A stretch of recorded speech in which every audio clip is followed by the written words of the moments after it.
Well, good morning, everyone. Welcome again to the Bipartisan Policy Center for another discussion in our Bob and Elizabeth Dole series on leadership. This series is really trying to understand what are the causes and circumstances that enable some people to lead despite difficult circumstances. There are some people who understand that leadership is not a gentle sport and that there are real differences in society that have to be dignified. And real leaders seem to understand how to overcome those obstacles.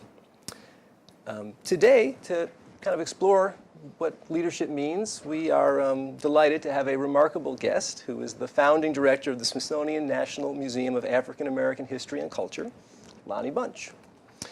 Before Lonnie's appointment 15 years ago to the inspiration of this museum, sorry about that, he served in the Chicago Historical Society, where he led a number of really creative and innovative efforts to get the community engaged in the society. He is a prolific author and speaker, writing on topics ranging from the Black experience in the military to the impact of funding and politics on culture and museums.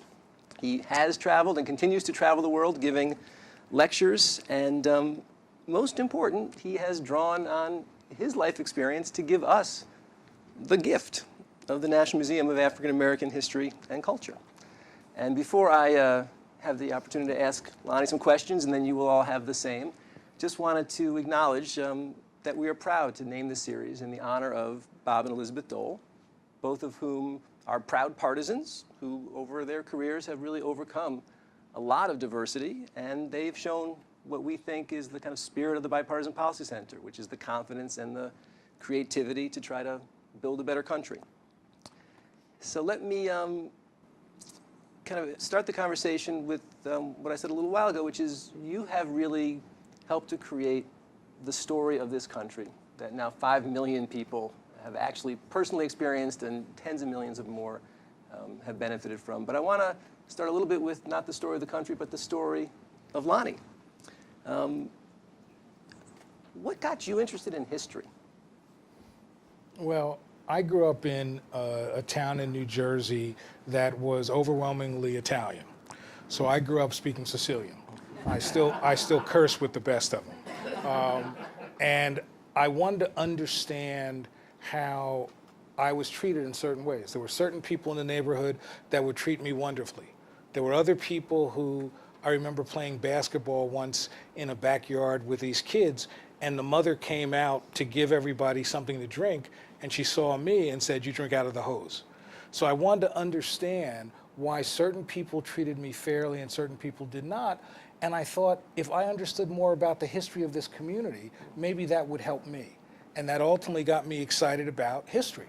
I wanted to understand not only who I was or what this little town was, but I wanted to understand America as it was grappling with questions of race and fairness. So history became something that was my tool to understand America, and it became my tool to help change in America.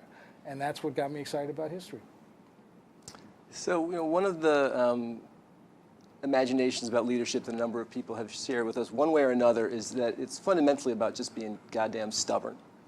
And as I was looking a little bit into the history of the museum, I'm sure you've told this story before, but our understanding is that you actually had to break into your office the first day literally with a crowbar.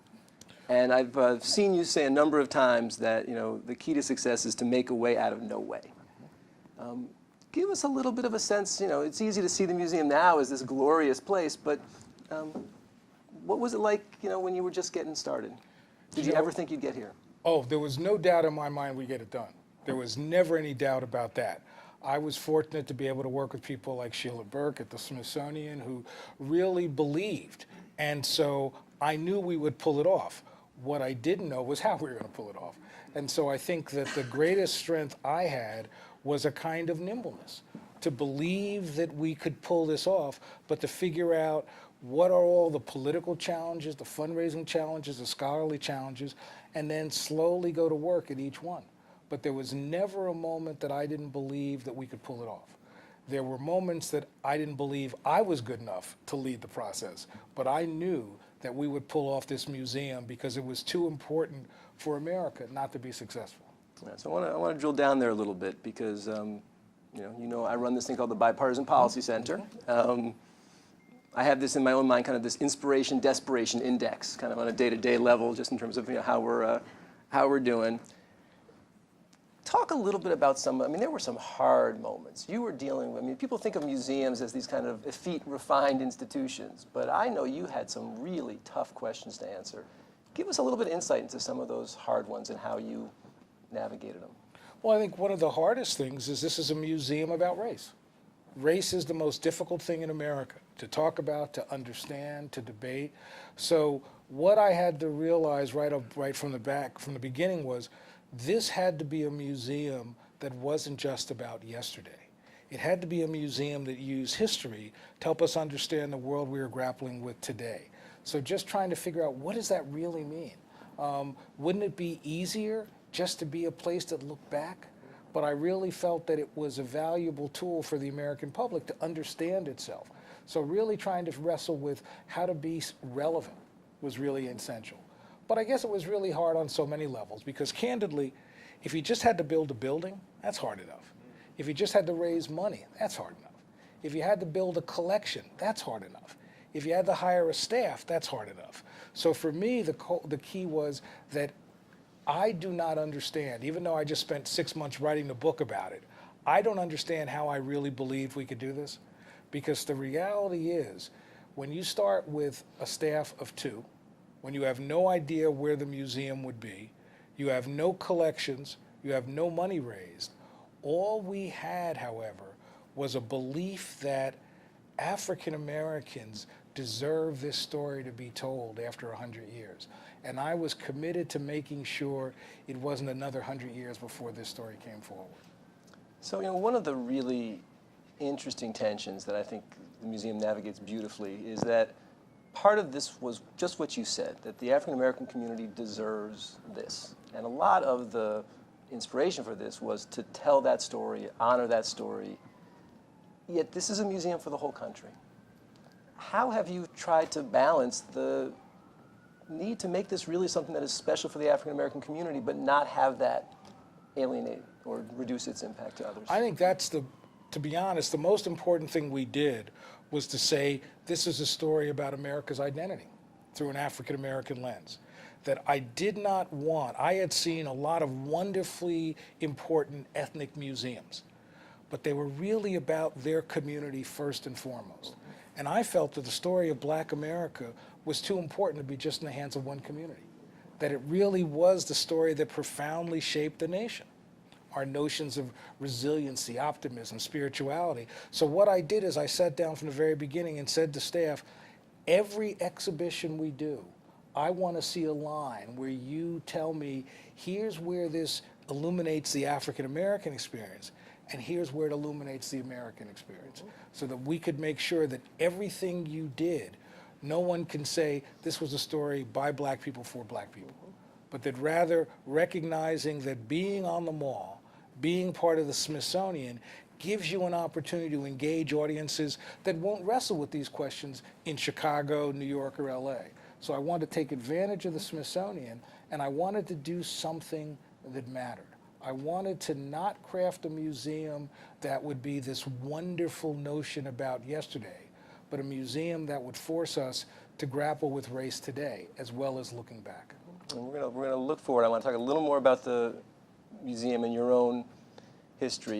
You are an American historian and an African American historian, but you've done lots of work on, you've done a lot of work on the American presidency.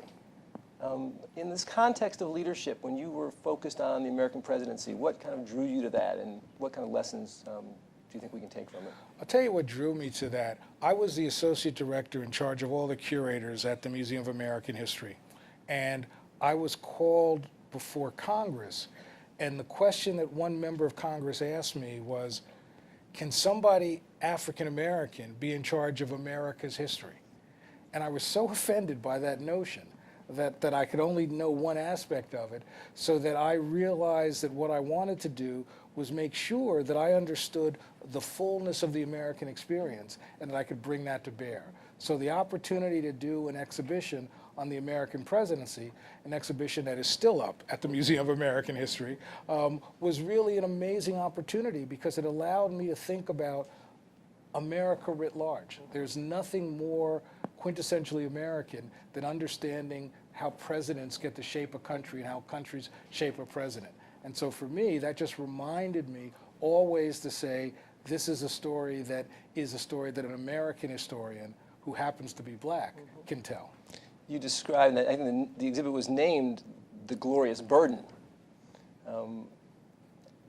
Now, I think it'd be easy to name it that now, but at the time, what was... Well, I'll tell you the true story because it sounds wonderful, a glorious burden.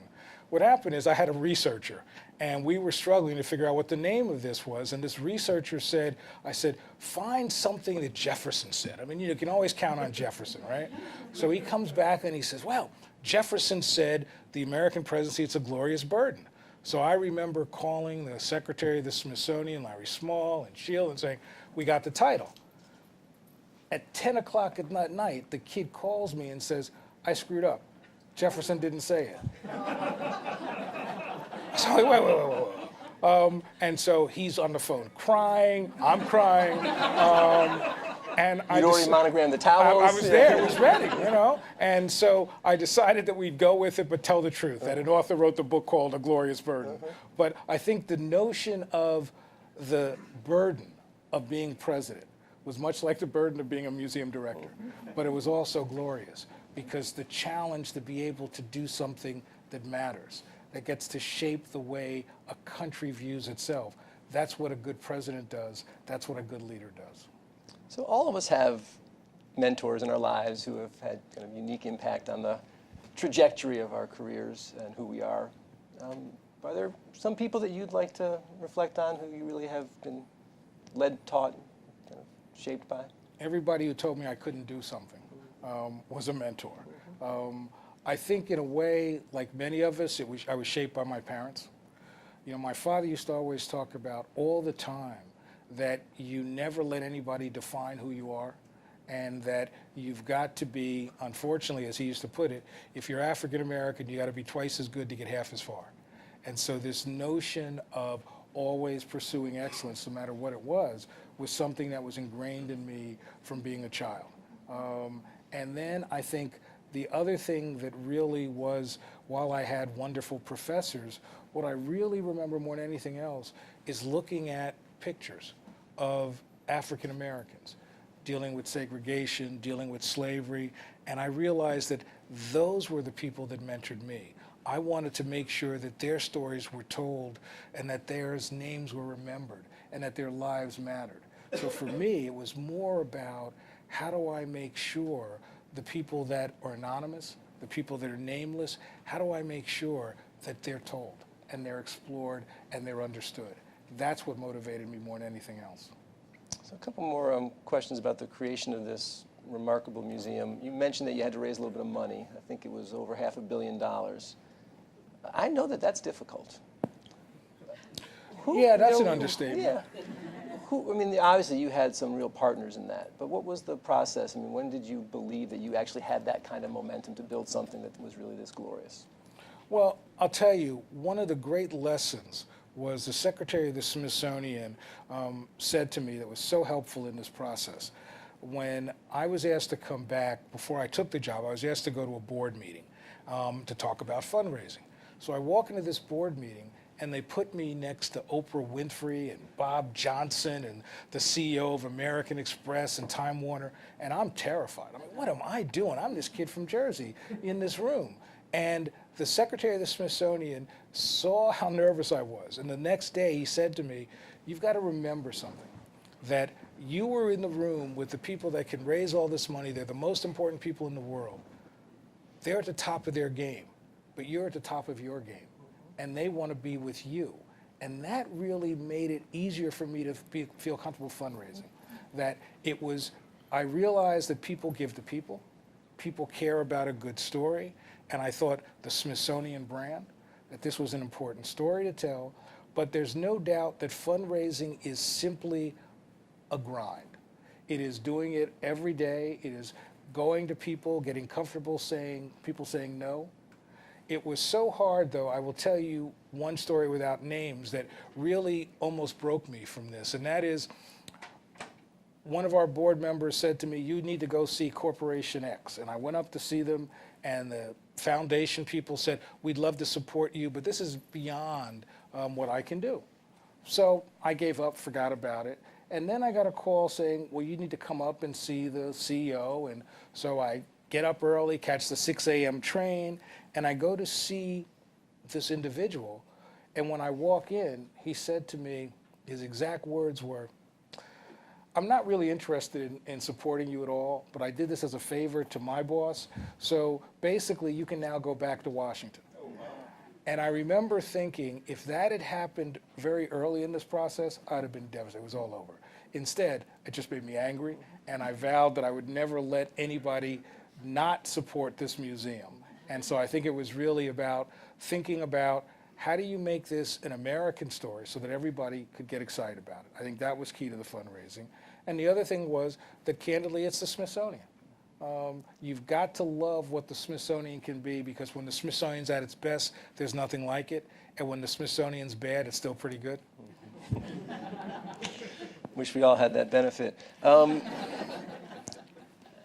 When you were talking about the aspects that were really challenging, one thing you mentioned was curating and acquiring the collection. I would have thought that's the fun part. How did you do that? I mean, again, there's tens of thousands of objects. Well, we started with 0 collections, and the goal was, even if we went through the entire Smithsonian and said, let's take this, let's take that, it would still only give us 20% of what we needed. So I said, let's not even do that. I did not want this museum to be the place in the Smithsonian where all things African American resided. I wanted it to be spread throughout the Smithsonians, which meant then we had to build a collection, because there was a lot of debate in the early days. Do you need to build a collection? Should this be a place driven by technology and digitization? But at the Smithsonian, if you don't have collections, you fail. So the notion was, how do we find this stuff? I remembered early in my career, I was sitting with an elderly woman looking for collections about the history of California. And she kept telling me she had nothing, don't bother me, basically. And she said, well, go look in the garage. If there's anything in the garage, take it, but then leave me alone. Well, I went into her garage, and it was this treasure trove of stuff. And I never forgot. And I thought, I wonder if most of what we're looking for is still in the basements, trunks, and attics of people's homes. So basically, I watched Antique Roadshow and stole the idea. And basically said, what we're going to do is going to go around the country and help people bring out their stuff. But we're not going to tell them how valuable it is. In fact, we're going to bring people to help you conserve grandma's old shawl or that 19th century photograph. And what would happen is people would say, well, we want to give it to the Smithsonian.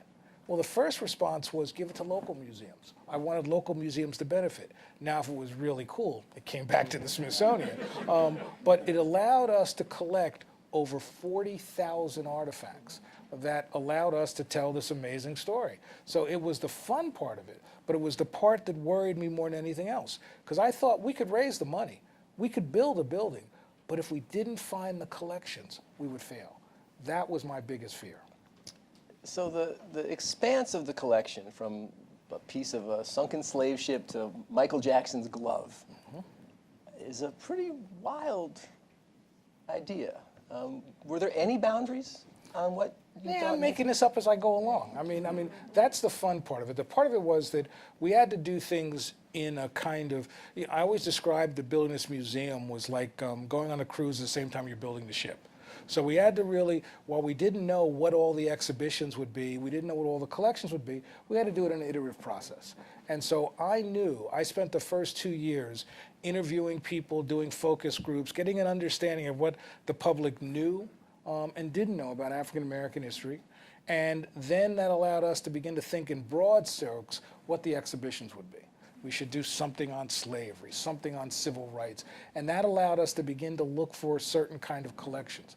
But I have to be honest, even though I told everybody we could find this stuff, I wasn't sure.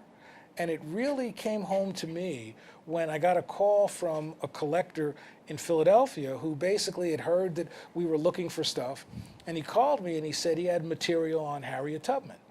Now, I got to be honest, I'm a 19th century historian. There was nothing on Harriet Tubman. So I was like, I am not going to go to Philadelphia. And then he said to me, listen, you've got to come up and see it.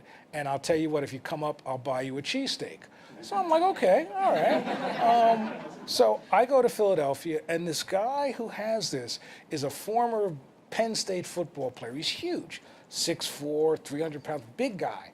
And he pulls out a little tiny box, and he opens it, and he pulls out photographs of Harriet Tubman's funeral that no one had ever seen. And when I got excited, I would say, oh my goodness, he would get excited, and he'd punch me. And it hurt. And so he pulled out 35 objects and punched me every time he pulled an object out. And then he pulled out this amazing shawl that had been given to Harriet Tubman by Queen Victoria. And there's a famous picture of her wrapped in that shawl 3 days before she died. And I'm crying, I think, from the joy, not so much the pain. But what I realized then is at that moment, we could find material that could help us tell amazing stories. And it was that trip to Philadelphia that made me believe we could find the collections that we ultimately did. So you have found amazing things. Are there still aspects, though, of the African American story you feel like are overlooked or that you have not been able to represent? Well, first of all, I think what's important to say is that while I helped to shape what the collections were, there were so many things that I thought weren't that important that have now turned out to be the most important stuff in the museum. For example, Chuck Berry's Candy Apple Red Cadillac, okay? I had no interest in Chuck Berry's Candy Apple Red Cadillac. I called Chuck Berry and said, I want the guitar that you wrote some of those early songs on. He said, you can't have the guitar unless you take the car. So we take this car, and I'm going to put it in storage. And the staff argues, oh, no, it's really important. It's become one of the iconic things that people want to have their picture taken next to, which always reminded me how dumb I am, because I never thought that was important at all. But I think that what I realized is that the joy of the Smithsonian is you'll never have enough. You'll never be able to collect the full story. So there's amazing things you want to do. You want to collect contemporary issues. You want to collect Ferguson. You want to collect Eric Garner. You want to collect things that you think are important. But you also want to collect popular culture. I'm trying to become friends with Beyonce, just to collect material, of course.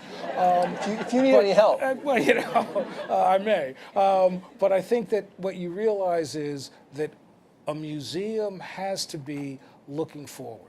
It has to think about what are we collecting today that you may not use, but that a curator 50 years from now will want to be able to look back and tell the story of the election of X. And so for me, it really is a guessing game, trying to use the best scholarship to determine what we should be doing today for tomorrow, as well as going back to fill stories that we don't have. One more question about just the operations of the museum that I really want to dig in a little bit to the kind of contemporary questions. It's a tough ticket. And I have to imagine that initially that must just feel wonderful, right? You create this thing, you think it's pretty great, you never quite know how it's going to be received, and now the response is overwhelming. Do you have any concern that it now feels exclusive? You know, I mean, I got 3 kids, we go to the Smithsonian. We never just wake up and say, hey, let's go to the African American Museum, right? I mean, that's just not an option. How do you see the interest playing out for the broader interest in the museum? Well, I think first of all, it tells you that the American public is more embracing of difficult subjects than we normally think, right? And so I think it's a really wonderful thing. I'm humbled by it. I'm humbled by the fact that if I walk down the street, somebody will stop me. First, they'll say, thank you. And then they'll say, can you give me tickets? And so I'm really pleased that it really is the hottest ticket. But it's so amazing to me is about 2 weeks ago, I got this call from a woman who wanted tickets. And I said, my staff doesn't allow me to do tickets. And she said, no, don't you know who I am? I was your girlfriend in 7th grade. Now, I got to be honest. Every 13-year-old boy remembers every crush you had. I didn't know this woman from Adam. But it was such a good lie, I gave her tickets, because, take the shot. But I really think that I would hope that people realize that this museum will be there as long as there's an America, and it'll be able to tell those stories, and you'll be able to get in. I love the fact that people desperately want to get into a place about history. I love the fact that it's something that has changed the discourse. History museums around the country tell me their attendance is up because of the excitement around this museum. In essence, this is what the Smithsonian does best. It is the beacon that draws you to Washington, and then it should push you to local museums. That, to me, is one of the things I'm proudest of. So in almost every answer, you have managed to want to point to how the museum is affecting the current conversation. I'm going to just read something you wrote, which I really love, which is that the biggest challenge is both to find the tension between the past and the future and craft it as a museum that is as much about today and tomorrow as it is about yesterday. So race in this country right now is heavily freighted, and I think the topic is much more visible than it has been in most of my lifetime. How are you thinking about that? You mentioned Ferguson. You talked about some of the really incredibly traumatic experiences that the country's going through. How does the museum at this moment influence that broader conversation? I think, first of all, one has to realize that museums are considered one of the most trusted aspects in American life. So therefore, you want to take advantage of that trust, not abuse it, but take advantage of it. And what I realize is there are very few spaces, public spaces in America, where you can discuss these issues safely, where you can bring people of different points of view together around collections or around a story than the Smithsonian. So I want to take an opportunity, take advantage of that opportunity. But I also realize that part of what is essential is to say, how do we give people contextualization? So often the conversations are often without understanding the broader considerations, without understanding the contextualization. So for me, it's our opportunity to take a Ferguson and to bring together law enforcement, community people, entertainment types who then take that in a different direction and help people understand what this really means for us. What I want more than anything else is, I did not want to create a museum. I didn't want to just create a place that had good collections or did good exhibitions. What I wanted was a place that would make America better, a place that would force America to confront what it doesn't want to confront, but help America remember not just what it wanted to remember, but what it needed to remember. And I think that if we can use this museum to help frame the challenges of race today, then that's why we're there. I have a limited interest in just saying, isn't it interesting to understand Chuck Berry? But I have a great interest to say, what does urbanization tell us about the creation of culture? What does music tell us about the opportunity to integrate? So I want to look at the bigger questions that will help make a country better. So I have a lot of questions, but in the spirit of democracy, which actually animates the BPC, So I am going to open it up a little bit. You made a mistake. Museum directors aren't democratic. We're ordered. But okay, we'll try. So let me just stop for a minute, and we have some fleet-footed mic runners. If people have questions, just let us know who you are. And there's usually like a 4-second awkward pause. We're just going to exhale. There we go. Oh, that was fast. Right here in front, please let us know who you are. Gary Labella. First of all, congratulations. We love the museum. We've been 3 or 4 times, and you did a marvelous job. Question is regarding the movie, The Green Book. I know it's a big part of the display, and a very interesting display that the museum has on that subject. What do you think of the movie? And I know it's been very controversial in some quarters, and which movie are you rooting for? I think on the one hand, as a historian, you want any opportunity for a broader public to understand the past. And the story of the Green Book, of how African Americans had to find ways where they would be able to travel, where they would find places to stay or places to eat. And the Green Book is a great story at telling that, the Green Book itself.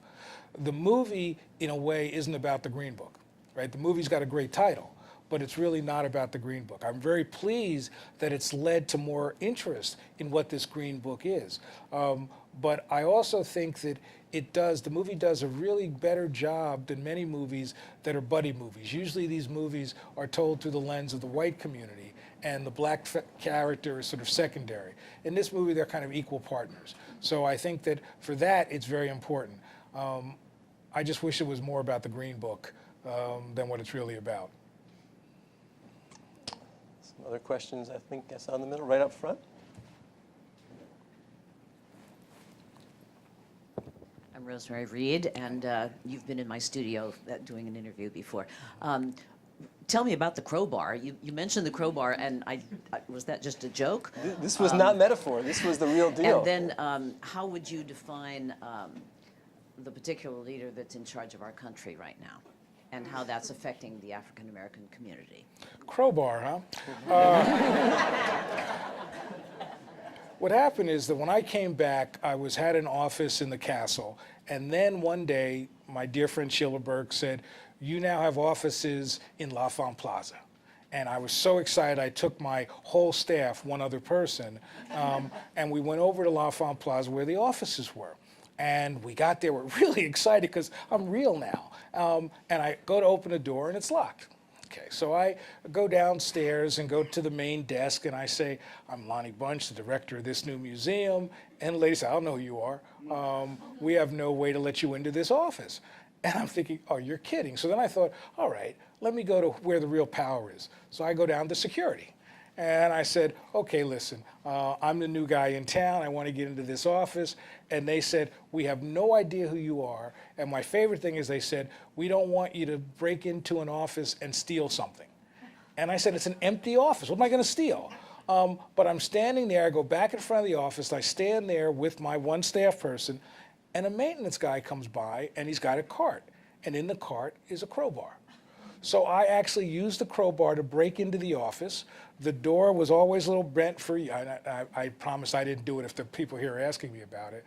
But the reality is we had to break in. And what struck me was that told me a lot. In some ways, it was the metaphor for the fact that none of us were ready for this. None of us were ready for what it would take to build a national museum, what it would take to find the money to build the collections.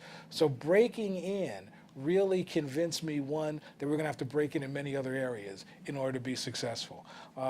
And the only thing I regret is that we gave the crowbar back. I wish we had kept it for the collection. But we did give it back because the guy said, give me my crowbar back. He made us vow to promise that, let him know that we did it, not him, in case he got in trouble. But I think that in some ways, one of the things that this museum is a place where we hope everybody learns. And, we've had President Trump, we've had a variety of people come through the museum, and we hope that they begin to grapple with these questions that we raise. My goal is to educate everybody. I'm also a Washington diplomat.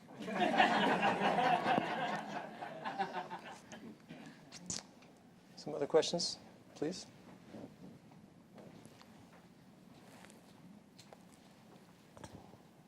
Good morning. I'm Manny Vega. I'm I'm a self-consultant, if you will.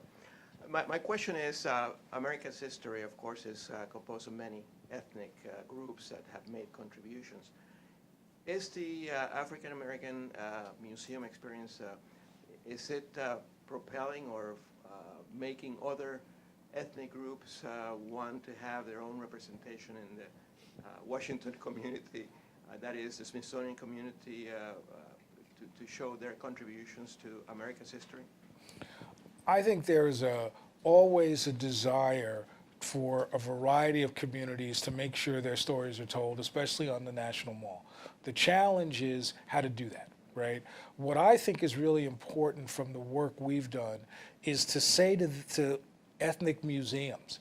That if you're going to tell the story of the Japanese Americans, or if you're telling a story of Latinos in the Southwest, what I want to make sure you do is revel in your ethnicity, but claim your Americanness as well. And so I think that what I've hoped we've done is modeled that for a variety of institutions. I think that the challenge really is that how do you find the right balance between centralizing a story and telling all the component parts? I was at the Museum of American History for, I don't know, 14 or 15 years. It's a great institution. And one of its great challenges was in a building that size, you couldn't tell all these stories. And so part of what I think is really the challenge for the Smithsonian is to not only open its doors and open its spaces to these different stories, but make sure those stories have a ripple effect in all the museums so that you begin to see how natural history has been shaped by questions of ethnicity and race, or begin to understand what the Air and Space Museum really tells us about technology and its impact on race relations in this country. So for me, the Smithsonian has an opportunity that no place else has. The Smithsonian has the opportunity to use each of its different museums as portals into what it means to be an American. And therefore, you can enter it through the Air and Space Museum or the American Art Museum or American History Museum. And so the goal is if the Smithsonian will do something that is really revolutionary, which is work well with itself, then it could really be a place that could be transformative for the rest of the country. We have a couple more questions right here in front, and then we'll go to the back. Hi, thank you, Dr. Bunch. My name is Alexandra Antohin. I'm with the Congressional Black Caucus Foundation, and we lead a series of exhibits, digital exhibits, about the CBC story as it relates to legislative process and policy making. And I was thinking through your conversation about the early days of the museum and thinking about this aspect of persuasion you mentioned earlier about investors and getting the money, but imagine that even the idea of the museum required so much persuasion and motivation and inspiration. And I was wondering if you could speak a bit about if there was like a sea change or there was some moment that made it very apparent that this museum must exist. Because in some ways, while it's a tremendous achievement, kind of have to wonder, it took a long time to build as well. So, you know, could you take us back to that time where that was critical? I think what was important was to really frame the museum as not a museum for black people by black people. I think that was really the key. Once we came with that vision, then it was a tent that a lot of people can get under and be part of. But I think if I would argue that there was really a sea change, it was the notion that when I left Chicago, Mayor Daley called me into his office and said, you know, how dare you leave this great city? Why are you going to this one-horse company town called Washington? But then he said, why do you want to run a project? And in the mind of people, this had been something that had floated around as a project for 100 years. And I took Mayor Daley's advice and said, you know what? It's not a project. It's a museum that existed from the day we started. So we began to do exhibitions, books. We birthed the museum online. But the moment that was transformed is when I did our first exhibition, looking at collections that were in the portrait gallery on black portraiture. And we opened it in New York City. And that moment where people came and said to me, this is real, we need to care about that. Members of Congress came. So that moment really moved it from an idea that may never happen to a place that was already up and running. It just didn't have a building. Time for a couple more questions, I think right here and back, and then we'll come over to, okay, more than a couple more questions, but we're going to be pithy.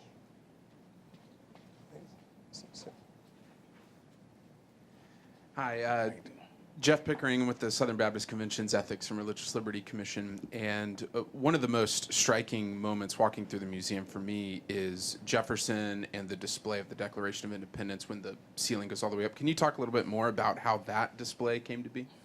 So this is an area where we talk about the paradox of liberty.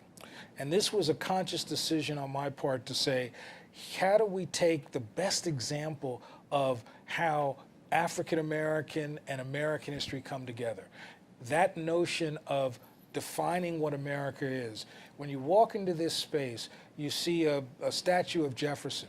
Behind him are 612 bricks. On those bricks are the name of the 612 enslaved people Jefferson once owned. And the notion is that you can't understand American notions of freedom without understanding American notions of slavery. You can't understand Jefferson without understanding how he was shaped by the enslaved people around him. So for me, it was that intersection that allowed us to say, this is why these stories are wedded together. And plus, my notion was, if we're going to poke people in the eye, let's start with Jefferson. And if we're going to cause trouble, let's go there. And so I thought that for me, that is still the space when I come through. To get there, you go through a tight space that looks at early slavery, and then it opens up. And to me, that opening signals the possibility of America, the ongoing paradox of America. And after misquoting him on that glorious burden, you kind of owed him. Well, I did, you know. A question up front? Oh, she had it right there. I'm Please. Crystal Boyer. I'm the CEO of the National Children's Museum. So we are reopening here in Washington. So a lot of what you're talking about we're in the middle of right now. But I came from the Museum of Science and Industry in Chicago. So I came from the museum community. I know what the museum community is like. And since moving to Washington, I've noticed that your team at the African American Museum is really collaborative and fast moving and all of the things that museums strive to be. So I'm curious how you developed culture in a way that would move quickly, could be nimble, could be collaborative. I think in a way, when I took this job, I agreed to come back in March, but I had to finish a major exhibition that looked at the 50th anniversary of the murder of Emmett Till in Chicago. So I had months to figure this out. First of all, being a lame duck was horrible, okay, so let's get right there. But it gave me 4 months to really look at the vision for what this museum would be. And to really think about, since I was starting from scratch, what did I believe a good museum would be? So for me, collaboration was at the heart of what this museum would be. That if the museum was successful just because it's on the mall, then it failed. If it was successful because it improved the work that was being done in Chicago or Los Angeles or in Ghana, then we could really do that.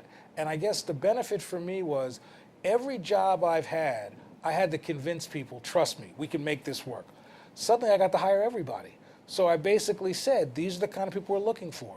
Dedicated, nimble, recognizing that we're making it up as we go along. We're going to have to do mid-course correction, but I wanted people to do something that is hard for museums. I wanted them to recognize this is not about them. It's about the bigger questions that we want to wrestle, and I needed us to be collaborative within the institution of the Smithsonian and throughout to be successful. So it was wonderful actually hiring almost all the people on the staff. What I did is I wanted to get the Smithsonian to let me put in the job description, but they didn't. But I wanted to put at the end of the job description, no assholes, but they wouldn't let me do that.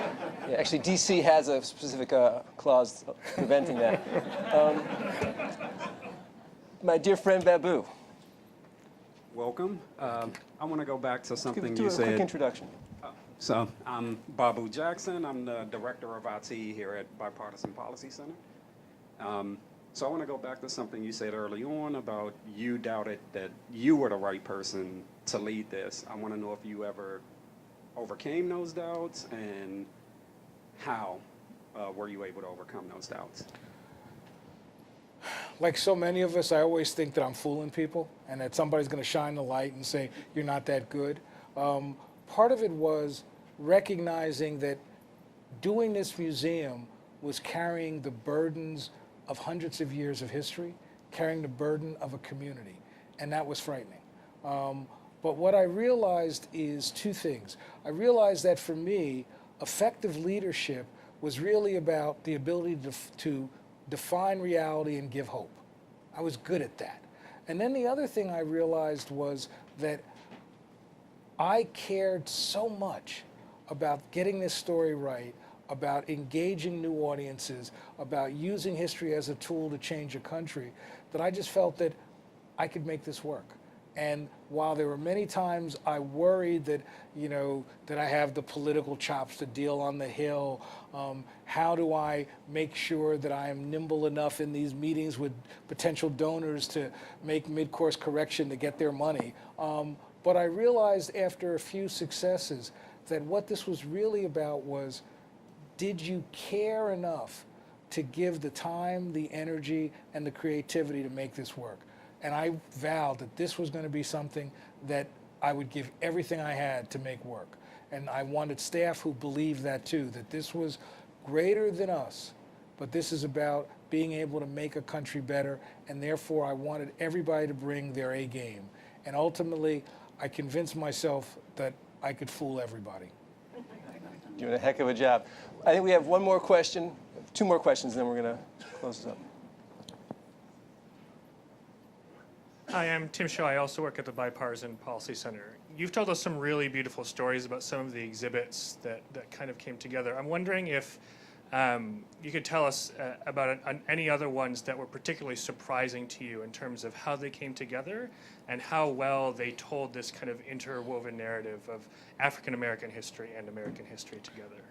Well, the most, in some ways, it's like saying which of your kids you like the best, right? But in some ways, for me, it was finding the remnants of a slave ship that really was the most important one to me. I realized that slavery was the last great unmentionable in American discourse, and the slave trade itself is something very few people talked about. So I had been to museums that had recreated slave ships. I hate that stuff. And so I didn't want anything to do with that. What I wanted was to find relics or pieces of a real slave ship. And I was very naive. I thought, how hard can that be, right? They've got to be in museums in Europe or Africa. So I called the world. People said to me, we don't have anything. Most of the ships that carried the enslaved are on the ocean floor. So I had to create a partnership with a variety of scholars to basically map the ocean floor, to find out where these ships were. And I spent 2 years tracking down a ship that left Bristol, Rhode Island, went to Africa, was on its way to an American-owned plantation outside of Matanzas in Cuba. So I spent 2 years working with the Castros, the Cuban government, trying to get a chance to dive on a ship in Cuba, and ultimately they said no. So I was about to say, I'm not sure I'm going to be able to do this, when I had worked for years every summer teaching in South Africa. So I had a bunch of people that knew me and said, we might have a slave ship that sank off the coast of Cape Town. So we did all the research, and we found this ship that left Lisbon in 1794, was chased away by the British, went all the way to Mozambique, and picked up 512 people from the Makua tribe. Was on its way back to the New World when it sank. And so I decided not only did we have to do the diving, but we had to go to Mozambique to see the Makua people. So I went to Mozambique, and the chief of the Makua people basically said to me, I want to give you a gift. And he gave me a vessel that was wrapped in cowrie shells. And I opened it, and it was full of dirt. And I'm trying to figure out what kind of gift this is, right? Sort of my New Jerseyness kicked in. I go, what are you trying to do? And he said to me, I want you to take this soil and take it back to the site of the wreck, and then sprinkle it over the site of the wreck, so for the first time since 1794, my people can sleep in their own land. That, to me, is the joy of what we can do. The fact that this was not a story that was hundreds of years old. It was a story that was so important to this community, and to be able to bring that piece of the slave ship up has really been what I think has been one of the things that means the most to me. I think we have a final question. Yes, hi Lonnie, Brent Glass. A question about historical literacy. We constantly read, or I constantly read, that there's a crisis in understanding and knowing history, especially in the schools. Do you, first of all, agree with that? There's so much emphasis on STEM education, and sometimes it's called STEAM education. I hope it would be called STEAM education, so we could get the humanities in there. Is there a crisis in historical literacy, and if you agree, what can be done about it? Well, I think, Brent, as the former director of the National Museum of American History, you know as well as I do that there are people who realize that they don't understand the complexity of the past. They understand moments of the past, but the complexity of it. I would argue the greatest contribution that museums could make is if they could help the public embrace ambiguity. Rather than give people simple answers to complex questions, help them grapple with shades of gray, with complexity. That, to me, is what's really needed. And I think that our museums ought to play a bigger role in really thinking about how are we engines of economic change. Rather than do what we traditionally do. We do wonderful museum education, pre and post visit material, get your little scavenger map out. We do that very well. But I'm not convinced that museums have really said, how are we really educational? How are we really helping K through 12 understand why history matters? What I love is you go to any conference with historians, and that's all we talk about. How great history is, how important it is, but yet we don't really convey that to the public. So I think part of our job is to do a better job of conveying why history matters, and then secondly, figuring out how we really do put our shoulder to the wheel of improving education in America. So I have a final question. So you The have anchored. Yankees will win the pennant this year. Thank I'm you. sorry. They're undefeated. That's right. You have anchored your life in this conversation about race in American history, and I just wonder if you can kind of close with some thoughts about what's your imagination about the future of race in American history? You know, as a historian, I never despair, because I look at what people have been through and how people didn't quit. I look at my own grandfather who started life as a sharecropper and ended life as a dentist. How does somebody imagine a world that no one should be able to imagine?